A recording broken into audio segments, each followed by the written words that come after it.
बिस्मिल्लाहिर्रहमानिर्रहीम, अस्सलाम वालेकुम। इस वीडियो में मैंने एमडी कैट से मुतालिक डिफरेंट स्टूडेंट जिन्होंने एमडी कैट दिया उनके रिव्यूज़ शामिल किए हैं, क्योंकि जब हमने एमडी कैट दिया था तो एक बहुत ही कन्फ्यूजन क्रिएट की गई थी। कुछ स्टूडेंट्स कह रहे थे कि उनका पेपर बहुत मुश्किल आया है, कुछ कहते थे कि पेपर आसान है, कुछ कहते थे कि फ़ेडरल से ज़्यादा आया, कुछ कहते थे कि पंजाब टेक्स्ट बुक से ज़्यादा आया। तो बहुत ज़्यादा कन्फ्यूजन थी, जिसने बहुत ज़्यादा एनजाइटी, बहुत ज़्यादा डिप्रेशन क्रिएट किया। और जिन स्टूडेंट्स का ख़ास तौर पर एंड में पेपर था लाइक मी, उनको तो बहुत ही ज़्यादा कंफ्यूज किया गया, डिस्ट्रैक्ट करने की कोशिश की गई, ख़ास तौर पर जो डिफरेंट सोशल मीडिया पर पेजेस बने हुए हैं अबाउट एमडी कैट या जो यूट्यूब चैनल्स हैं वहाँ पर। तो आप लोग ताकि इस सिचुएशन से बच जाएं, इसलिए मैंने डिफरेंट ओपिनियंस यहाँ पर इकट्ठे किए हैं स्टूडेंट्स से, ताकि आपको वो पता चलें और आप इस तरह की कन्फ्यूजन से बच जाएं। तो अब जो एमडी कैट है, क्योंकि ये नेशनल एमडी कैट है और इसमें चारों सूबों का और फेडरल का ये एक ही एमडी कैट होता है, तो इस वजह से जो सबसे बड़ा क्वेश्चन पूछा जाता था वो ये कि एमडी कैट कहाँ से ज़्यादा आ रहा है, उसके एमसीक्यू ज़्यादा फेडरल टेक्स्ट बुक से आ रहे हैं या पंजाब टेक्स्ट बुक से आ रहे हैं या फिर किसी और बोर्ड की बुक से आ रहे हैं, केपी के या सिंध या बलूचिस्तान। तो अगर मैं आपको सबसे पहले अपना पर्सनल ओपिनियन बताऊँ तो मेरे पेपर में पंजाब टेक्स्ट बुक से ज़्यादा पोर्शन आया था, फेडरल का पोर्शन कम आया था मेरे टेस्ट में। लेकिन अगर मैं बाकी अपनी क्लास फेलोज़ की बात करूं तो उनके टेस्ट में फ़ेडरल से ज़्यादा पोर्शन आया था as compare to Punjab textbook. तो इस बारे में बच्चों के डिफरेंट रिव्यूज़ थे, यानी कुछ बच्चों के पेपर में फ़ेडरल बुक से ज़्यादा पोर्शन आया था, यानी वो चीज़ें ज़्यादा आई थी जो पंजाब टेक्स्ट बुक में नहीं थी और फेडरल टेक्स्ट बुक में थी, और पंजाब टेक्स्ट बुक से यानी कम पोर्शन आया था। और लेकिन ओवरऑल अगर हम देखें तो एमडी कैट में मेजर पोर्शन वो होता है जो तमाम सूबों की बुक में सेम कॉन्सेप्ट है, ज़्यादातर पोर्शन वहाँ से आता है। लेकिन कुछ चीज़ें ऐसी हैं जो पंजाब टेक्स्ट बुक में नहीं है और फेडरल टेक्स्ट बुक में है, ख़ास तौर पर जो बायो का जो पोर्शन है वो फेडरल टेक्स्ट बुक में काफ़ी डिटेल्ड है और पंजाब टेक्स्ट बुक में उसकी इतनी डिटेल नहीं है। तो कुछ एमसीक्यूज़ ऐसे थे बच्चों के पेपर में जो फेडरल बुक से आए हुए थे और वो पंजाब टेक्स्ट बुक में नहीं थे। बट इस बारे में भी अगर आप अब स्टूडेंट से पूछेंगे जब एमडी कैट स्टार्ट होगा तो आपको मिक्स्ड ओपिनियन मिलेगा। कुछ बच्चे कहेंगे कि फेडरल टेक्स्ट बुक से ज़्यादा एमसीक्यूज़ आते हैं, कुछ बच्चे कहेंगे कि पंजाब टेक्स्ट बुक से ज़्यादा एमसीक्यूज़ आते हैं। तो इस चीज़ ने बहुत ज़्यादा कन्फ्यूजन क्रिएट की थी। स्टूडेंट्स परेशान थे कि पता नहीं फेडरल बुक को पढ़ें या ना पढ़ें, पंजाब टेक्स्ट बुक को पढ़ें, कौन से बोर्ड की बुक को पढ़ें। तो मैं अगर आप लोगों को एक टिप दूं कि आप अपने जो भी आपका बोर्ड है उसकी बुक्स को अच्छे से करें और फेडरल टेक्स्ट बुक को अच्छे से करें।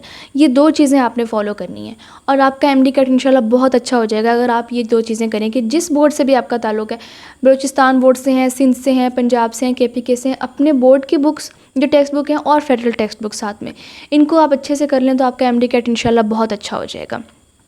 और प्लीज़ अपने आप को कंफ्यूज मत करें दूसरों से ये पूछ पूछ के कि आपके पेपर में फेडरल से ज़्यादा पोर्शन आया है, आपके पेपर में पंजाब टेक्स्ट बुक से ज़्यादा पोर्शन आया है, क्योंकि पेपर आपका डिफरेंट आना है दूसरे स्टूडेंट से। इवन जो स्टूडेंट्स जिनका सेम सेंटर और सेम टाइम पे टेस्ट था उनका टेस्ट भी एक दूसरे से डिफरेंट था, तो हर बच्चे का डिफरेंट टेस्ट आना है। तो आप प्लीज़ उन लोगों की बातों में यकीन ना करें जो कहते हैं कि पंजाब टेक्स्ट बुक से ज़्यादा पोर्शन है तो आप सिर्फ उसी को पढ़ो, या फेडरल से ज़्यादा पोर्शन है तो आप सिर्फ उसी को पढ़ो। मैं आप लोगों को बस यही मशवरा दूँगी कि अपने रिस्पेक्टिव बोर्ड की बुक्स और फेडरल टेक्स्ट बुक को लेके चलें। नेक्स्ट जो क्वेश्चन किया जाता था वो ये कि पेपर का डिफ़िकल्टी लेवल क्या है, मुश्किल आ रहा है, आसान आ रहा है। तो अब इसमें भी मिक्स्ड ओपिनियन था, यानी कुछ बच्चे कहते थे कि बहुत मुश्किल आया, कुछ कहते थे कि बहुत आसान आया। तो अब आपने ना अपने आप को कंफ्यूज नहीं करना ये सवाल पूछ के कि बच्चों से कि कितना मुश्किल पेपर था, कितना आसान पेपर था। हर बच्चे के लिए डिफ़िकल्टी लेवल एक अलग होता है। मतलब फॉर एग्जांपल एक बच्चे ने नहीं पढ़ा हुआ तो ऑब्वियसली उसके लिए आसान एमसीक्यूज़ भी मुश्किल होंगे, या एक बच्चे ने सिर्फ रट्टा लगाए हुए कॉन्सेप्ट क्लियर नहीं किए हुए तो अगर उसके पेपर में कॉन्सेप्चुअल एमसीक्यूज़ आ गए तो ऑब्वियसली वो उसके लिए मुश्किल है। एक तरफ अगर किसी बच्चे ने बहुत अच्छा पढ़ा हुआ है और कॉन्सेप्ट्स भी अपने क्लियर किए हुए हैं तो उसके लिए वो पेपर आसान होगा।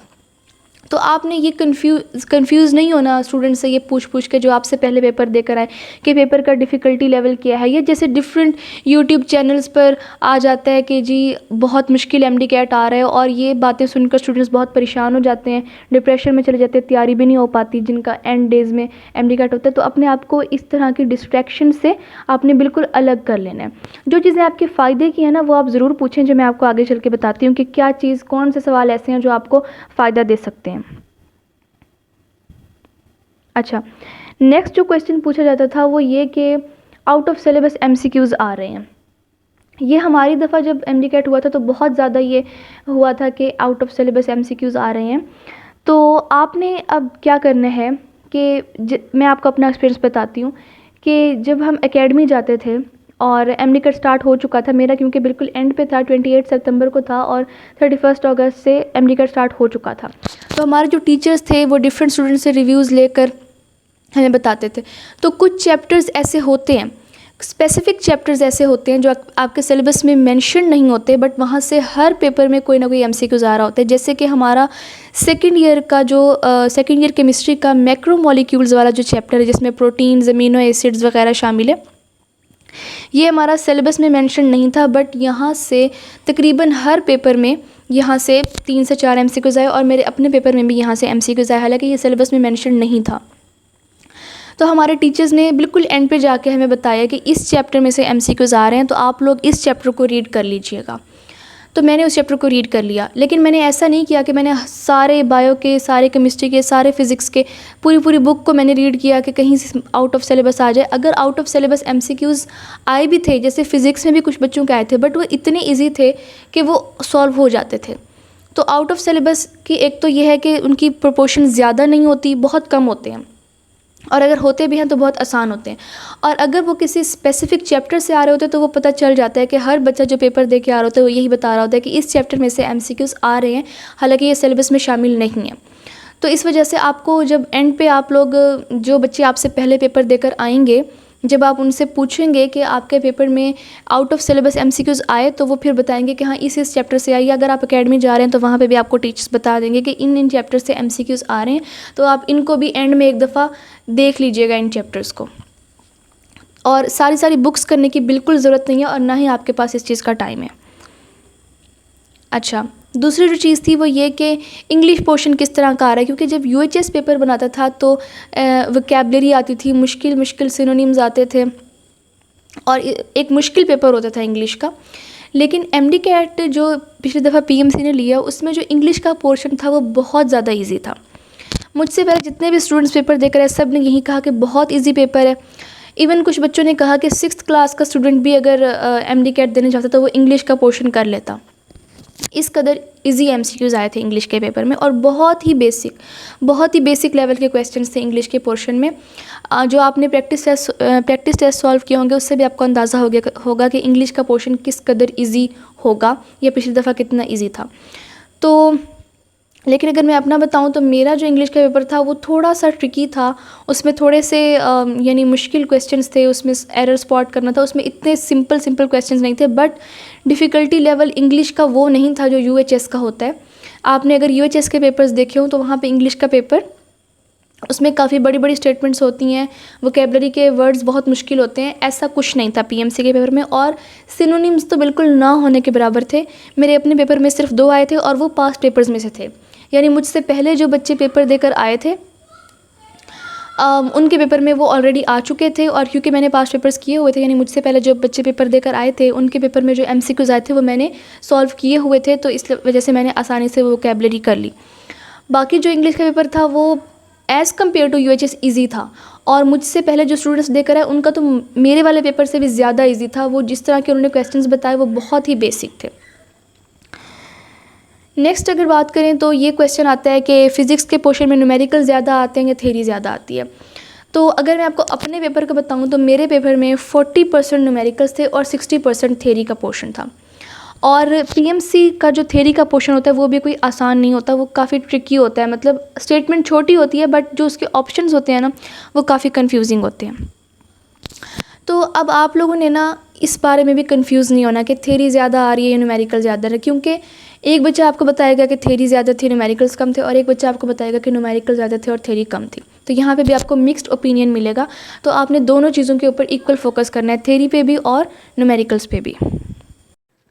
अच्छा, अब बात करते हैं कि पास्ट पेपर्स के जो MCQs हैं उनकी कितनी इंपॉर्टेंस है। पास्ट पेपर से मुराद, फॉर एग्जांपल आपका पेपर है 15 सितंबर को या 14 सितंबर को, और उससे पहले जितने भी स्टूडेंट्स के पेपर हो चुके हैं उनके अंदर जो भी क्वेश्चंस आए हैं वो आपने देखने हैं, क्योंकि ये मेरा अपना एक्सपीरियंस है कि बहुत ज़्यादा एमसीक्यूज़ रिपीट होते हैं, जो पिछले स्टूडेंट्स के पेपर में आ चुके होते हैं, बहुत ज़्यादा चांसेस होते हैं कि वो वाले एमसीक्यूज़ आपके पेपर में भी आएँ।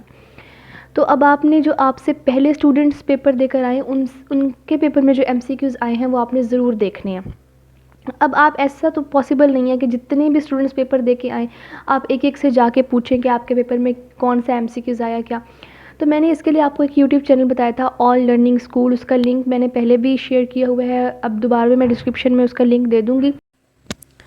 तो ऑल लर्निंग स्कूल जो यूट्यूब चैनल है, वहाँ पर एमसीक्यूज़ अपलोड होते हैं जो पहले पेपर हो चुके होते हैं उनके। तो वहाँ से आपने देखना है, बाकी आपने किसी भी सोर्स को फॉलो नहीं करना, बिकॉज़ ये एक ऑथेंटिक सोर्स है जहाँ पर वाक़ई सही जो एमसीक्यूज़ आ चुके होते हैं वो अपलोड होते हैं। बाकी जितने भी आपको प्लेटफॉर्म्स हैं वो आपको डिस्ट्रैक्ट करने की कोशिश करेंगे। इसके अलावा अगर ड्यूरिंग एमडी कैट अगर मुझे कोई ऐसा सोर्स मिला, या कोई ऐसी वेबसाइट, कोई ऐसा फेसबुक पेज, या कोई ऐसा यूट्यूब चैनल जहाँ पर ऑथेंटिक एमसीक्यूज़ शेयर हो रहे होंगे, तो वो मैं आपसे ज़रूर शेयर करूँगी। लेकिन फ़िलहाल आप लोग सिर्फ ऑल लर्निंग स्कूल को फॉलो करें। जब मतलब एमडी कैट स्टार्ट होगा तो वहाँ पर एमसीक्यूज़ होप्स हो के इस साल भी शेयर होंगे। और अगर आपने पिछले साल के एमसीक्यूज़ देखने हैं कि पिछले साल किस तरह के एमसीक्यूज़ आए थे, तो वो उनके चैनल पर मौजूद होंगे, आप वहाँ पर जाकर देख भी सकते हैं कि हमारा जो एमडी कैट हुआ था उसमें किस तरह के एमसीक्यूज़ आए थे। तो पास्ट पेपर में जो एमसीक्यूज़ आए वो आपने ज़रूर देखने हैं, उनकी की आपने ज़रूर अपने टीचर से कंफर्म करें या जहाँ से भी, लेकिन आपने ज़रूर उनको करना है, उनके सही आंसर भी ढूंढने हैं, क्योंकि वो बहुत ज़्यादा रिपीट होते हैं। लास्ट टिप जो मैं आपको दूंगी, जो कि बहुत ज़्यादा इंपॉर्टेंट है, वो ये कि प्लीज़ अपने आप को डिस्ट्रैक्ट मत करें। जब एमडी कैट स्टार्ट होगा तो आप लोग देखेंगे कि बहुत ज़्यादा कन्फ्यूजन क्रिएट हो जाएगी, बहुत ज़्यादा डिप्रेशन, एनजाइटी का इन्वायरमेंट क्रिएट कर दिया जाएगा। आपको मुख्तलिफ़ बातें सुनने को मिलेंगी, मुख्तलिफ़ स्टूडेंट्स के और लोगों के ओपिनियन सुनने को मिलेंगे। ख़ास तौर पर जो यूट्यूब चैनल्स होते हैं जहाँ पर बग़ैर किसी तस्दीक के न्यूज़ शेयर कर दी जाती है, या जो सोशल मीडिया पर जैसे फ़ेसबुक वगैरह पर जो अनऑथेंटिक पेजेस हैं सोशल मीडिया के, वहाँ पर झूठी ख़बरें फैलाई जाती हैं। कोई कहता है कि जी पीएमसी मार्क्स नहीं दे रही है, या कोई कहता है कि जी फेवरेटिज़म हो रही है, या डिफ़िकल्टी लेवल बहुत ज़्यादा है, आउट ऑफ सिलेबस एमसीक्यूज़ आ रहे हैं। आपने इनमें से किसी बात पे ध्यान नहीं देना। और ये मैं आपको अपने पर्सनल एक्सपीरियंस से बता रही हूँ। पिछले साल जब एमडी कैट स्टार्ट हुआ था तो बहुत ज़्यादा डिप्रेशन क्रिएट किया गया था, और स्टूडेंट्स का पढ़ने का दिल नहीं चाहता था। स्टूडेंट्स ने अपना बहुत ज़्यादा टाइम वेस्ट किया गलत ख़बरों पर। कुछ लोग कहते थे कि जी रिकंडक्ट होगा। इवन जब एमडी कैट चल रहा था अभी, यानी 31 अगस्त से 30 सितंबर तक अभी एमडी कैट चल रहा था, और अभी से लोगों ने कहना शुरू कर दिया कि जी ये रिकंडक्ट होगा, और स्टूडेंट्स ने पढ़ना छोड़ दिया कि चलो ये अब दोबारा से होगा, और इस तरह से। तो आपने इस तरह की न्यूज़ पर बिल्कुल भी भरोसा नहीं करना। तो बस एमडी कैट में अच्छा स्कोर करने का यही तरीका है कि अपने आप को तमाम किस्म की डिस्ट्रैक्शन से दूर रखें, अपने आप को डिप्रेशन, एनजाइटी से दूर रखें, नमाज़ पढ़ें, अल्लाह ताला से दुआ करें, और अपनी पढ़ाई पे फोकस करें। Best of luck. अल्लाह हाफ़िज़।